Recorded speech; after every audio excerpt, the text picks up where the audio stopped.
السلام علیکم محترم ناظرین، آج ہم اس ویڈیو میں تابوت سکینہ کے بارے میں جانیں گے۔ ناظرین، یہ شمشاد کی لکڑی کا ایک صندوق تھا جو حضرت آدم علیہ السلام پر نازل ہوا تھا۔ یہ آپ کی آخری زندگی تک آپ کے پاس ہی رہا، پھر بطور میراث یکے بعد دیگر آپ کی اولاد کو ملتا رہا، یہاں تک کہ یہ حضرت یعقوب علیہ السلام کو ملا اور آپ کے بعد آپ کی اولاد بنی اسرائیل کے قبضے میں رہا، اور حضرت موسیٰ علیہ السلام کو مل گیا تو آپ علیہ السلام اس میں تورات شریف اور اپنا خاص سامان رکھنے لگے۔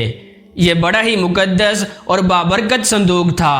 بنی اسرائیل جب کفار سے جہاد کرتے تھے اور کفار کے لشکروں کی کثرت اور ان کی شوکت دیکھ کر سہم جاتے اور ان کے سینوں میں دل دھڑکنے لگتے تو وہ اس صندوق کو اپنے آگے رکھ لیتے تھے، تو اس صندوق سے ایسی رحمتوں اور برکتوں کا ظہور ہوتا تھا کہ مجاہدین کے دلوں میں سکون و اطمینان کا سامان پیدا ہو جاتا تھا، اور مجاہدین کے سینوں میں لرزتے ہوئے دل پتھر کی چٹانوں سے زیادہ مضبوط ہو جاتے تھے۔ اور جس قدر صندوق آگے بڑھتا تھا، آسمان سے فتح کی بشارت نازل ہوتی اور ان لوگوں کو فتح ہو جایا کرتی تھی۔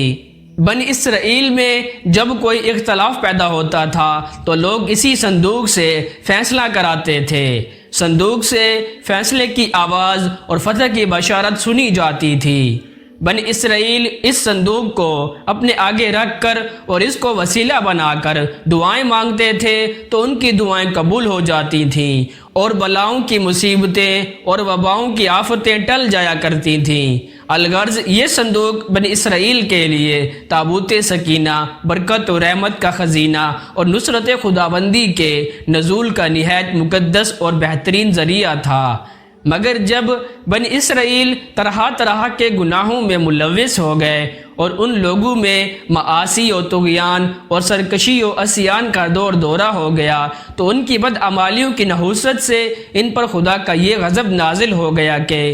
قوم عمالقہ کے کفار نے ایک لشکر جرار کے ساتھ ان لوگوں پر حملہ کر دیا۔ ان کافروں نے بنی اسرائیل کا قتل عام کر کے ان کی بستیوں کو تخت و تاراج کر ڈالا،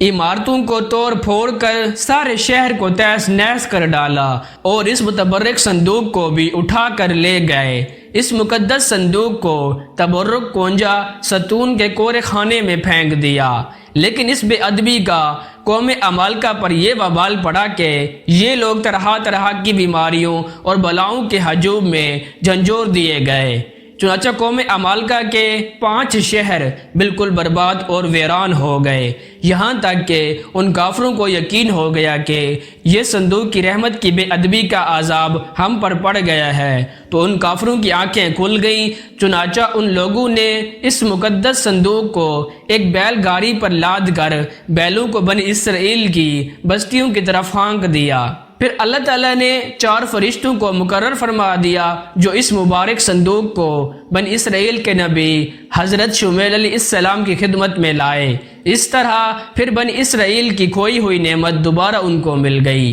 اور یہ صندوق ٹھیک اس وقت حضرت شمیل علیہ السلام کے پاس پہنچا جبکہ حضرت شمیل علیہ السلام نے طالوت کو بادشاہ بنا دیا تھا، اور بنی اسرائیل طالوت کی بادشاہی تسلیم کرنے پر تیار نہیں تھے، اور یہی شرط ٹھہری تھی کہ مقدس صندوق آ جائے تو ہم طالوت کی بادشاہت کو تقسیم کر لیں گے۔ چنانچہ صندوق آ گیا اور بنی اسرائیل طالوت کی بادشاہی پر رضامند ہو گئے۔ ناظرین، اس مقدس صندوق میں حضرت موسیٰ علیہ السلام کا عصا اور ان کی مقدس جوتیاں، اور حضرت ہارون علیہ السلام کا امامہ، حضرت سلیمان علیہ السلام کی انگوٹھی، تورات کی تختیوں کے چند ٹکڑے، کچھ من و سلوہ، اس کے علاوہ حضرات انبیاء کرام علیہ السلام کی صورتوں کے حلیے وغیرہ سب سامان تھے۔ اس واقعے سے معلوم ہوا کہ بزرگوں کے تبرکات کی خداوند قدوس کے دربار میں بڑی عزت و عظمت، اور ان کے ذریعے مخلوق خدا کو بڑے بڑے فیوز و برکات حاصل ہوتے ہیں۔ دیکھ لو اس صندوق میں حضرت موسیٰ علیہ السلام کی جوتیاں، آپ کا عصا اور حضرت ہارون علیہ السلام کی پگڑی تھی۔ تو اللہ تعالیٰ کی بارگاہ میں یہ صندوق اس قدر مقبول اور مکرم و معظم ہو گیا کہ فرشتوں نے اس کو اپنے نورانی کندھوں پر اٹھا کر حضرت شمیل علیہ السلام کے دربار نبوت میں پہنچایا۔ اس واقعے سے یہ بھی معلوم ہوا ہے کہ جو قوم سرکشی اور عصیان کے طوفان میں پڑ کر اللہ اور رسول کی نافرمان ہو جاتی ہے، اس قوم کی نعمتیں چھین لی جاتی ہیں۔ چنانچہ آپ نے سن لیا کہ جب بنی اسرائیل سرکش ہو کر خدا کے نافرمان ہو گئے تو وہ طرح طرح کی بدکاریوں میں ملوث ہو گئے، تو ان کے جرموں کی نحوست سے انہیں یہ برا دن دیکھنا پڑا کہ صندوق سکینہ ان کے پاس سے قوم عمالقہ کے کفار اٹھا کر لے گئے اور بنی اسرائیل کئی برسوں تک اس نعمت عظمیٰ سے محروم ہو گئے۔